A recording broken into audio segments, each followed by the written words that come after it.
One last fight, and then we can go back home. The difficulty of the fight heavily depends on how familiar you are with it, because if you know what you're doing, clearly you're going to dominate, but otherwise you're going to get ripped a new one. So, before the fight, we get some justification from Ganondorf for the things that he's done, and basically the idea is that, well, he comes from a desert, which is hot during the daytime, but cold at night, and he didn't like that. He wanted something more like Hyrule Field, where, you know, there was green everywhere and life and stuff. And seriously, Ganondorf, can you think of a better excuse? Because Hyrule Field was a 2-minute walk from your goddamn desert, so you could have taken your people there and everything would have been fine. There was just a whole lot of nothing in there. Why, Ganondorf? Why are you so stupid? Unless, of course, you're full of crap. But either way, situation isn't looking too hot because Ganondorf now has got his mitts on the Triforce of Wisdom and is now eyeing the Triforce of Courage. So, this is going to be one final battle for the ages. Really epic. I think it's going to be the most amazing thing ever. It's going to be absolutely...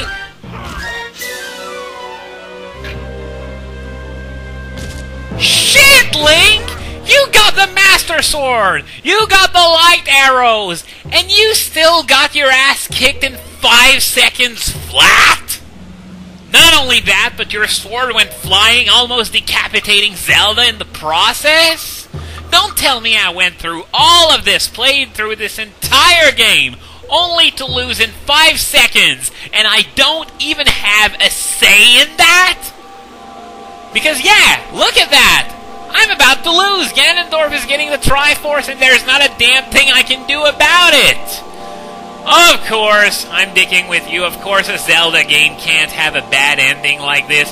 Even Ocarina of Time, even though it spawned a timeline where Ganondorf wins, it still never really happens in the game as, you know, well, anything other than a game over screen, which usually isn't canon, except for in Ocarina of Time's case, I guess. Now, get ready for the worst Deus Ex Machina of all time. Just as Ganondorf is about to take over Hyrule for good,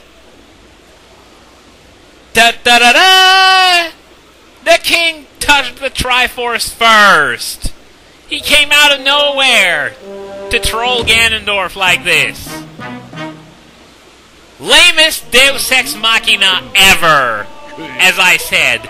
If the king could just troll circles around Ganondorf like this, then what was the entire point of this journey? What role did I have in all this? Because, let's face it, the king's the real hero here. He was the one who saved Hyrule and the entire world from falling into Ganondorf's grasp. And I like how Ganondorf is, throughout all this, is still just, you know, derp, hanging his hand out in total disbelief.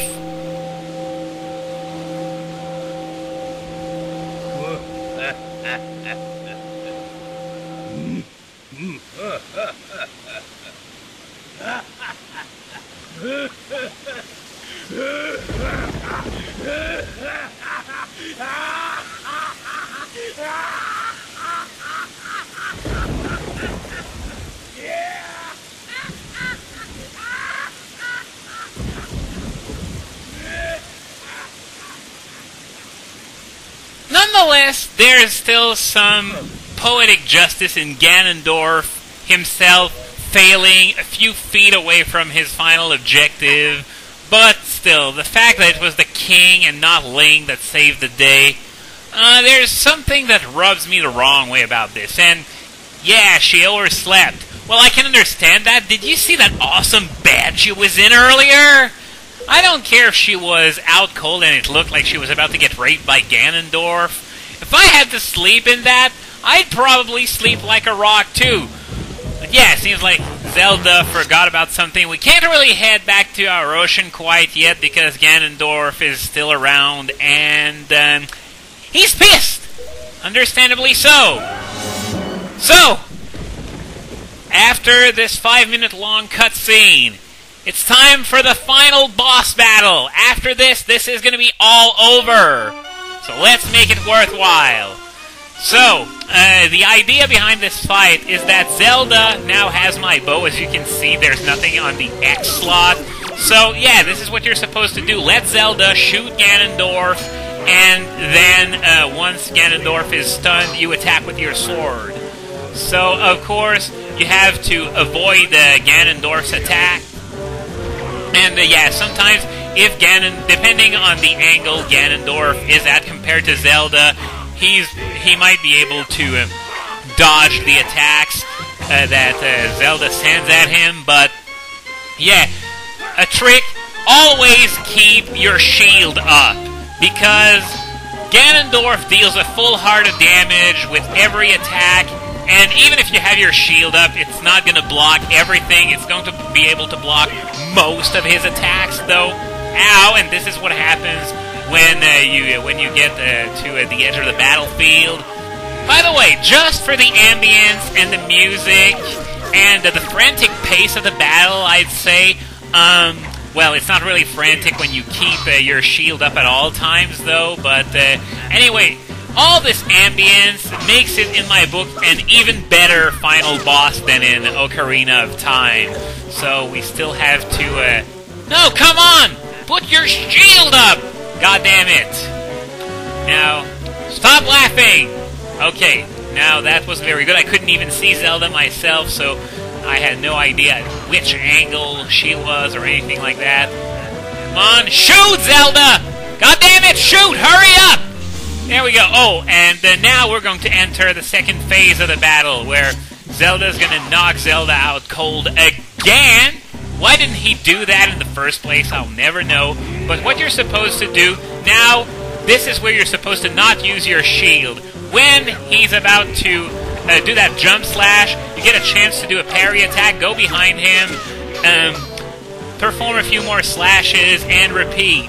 I know it's pretty hairy having to do it without your shield, but trust me, this is what you have to do. And now Zelda wakes back up, so we can now enter the final phase of the fight. Now, no matter where Zelda is compared to Link, he's going to always dodge her attacks. So what you have to do, you have to stay close to Zelda, and eventually she's going to trigger something, but for now I'm just trying to hold on and block Ganondorf's attack as best as I can. Come on, shoot one more time, and talk to me! Talk to me, please! Here we go! So, the plan now is that she's going to aim for me, and while I hold up my mirror shield, she's going to shoot at me, so the idea is that I must reflect her light arrow. Sorry, so didn't get to do it on that one. So, come on. Gotta get a good angle, and... yeah! So now, parry attack, and... head on. Apply directly to the forehead. Okay, that makes up for Link getting clobbered earlier. That was awesome! And that is the end of Ganondorf in the Adult Link timeline, at least until it gets a new game and Ganondorf somehow comes back. Come to think of it, the problem with having a timeline is that now that, oh yeah, and I gotta love how he gets petrified just by having the Master Sword shoved into his brain. But yeah, the problem is that whenever there's gonna be a new Zelda game, it's gonna have to fit in the timeline somehow. So, yeah, they're not out of the woods yet when it comes to that whole debate thing. So, the king is going to come in and do a sad little speech, as evidenced by the sad remix of the Hyrule Castle theme from A Link to the Past. So, yeah, the king has a lot of lingering regrets, but I would have expected seeing Ganondorf turn to stone right next to him would cheer him up a little. And he says that he lived bound to Hyrule and he was the same as Ganondorf in that aspect. Well, in my opinion, not really, because if you're a king and you don't feel like you're bound to your kingdom in some way, even though it's been dead for millennia, I don't think he would make a very good king, but that's just me. And he says he wants us to live for the future, which is going to be pretty easy considering that the remainder of Hyrule, whatever remnants there are of it, will be eradicated in a matter of minutes. And stop moping about! You would think that after trolling Ganondorf like that, he would have a big-ass grin on his face, but...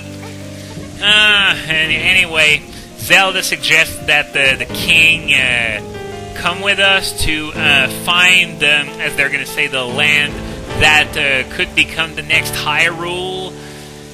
And the king actually is going to have a smile on his face for one. Thank you! About time! That land will not be Hyrule.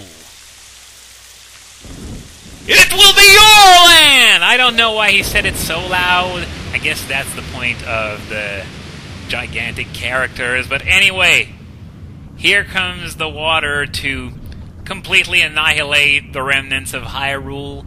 The king, thankfully, decided to let us breathe under that water, even though we've established earlier on that Link had no trouble doing so. Remember the first time he went to Hyrule?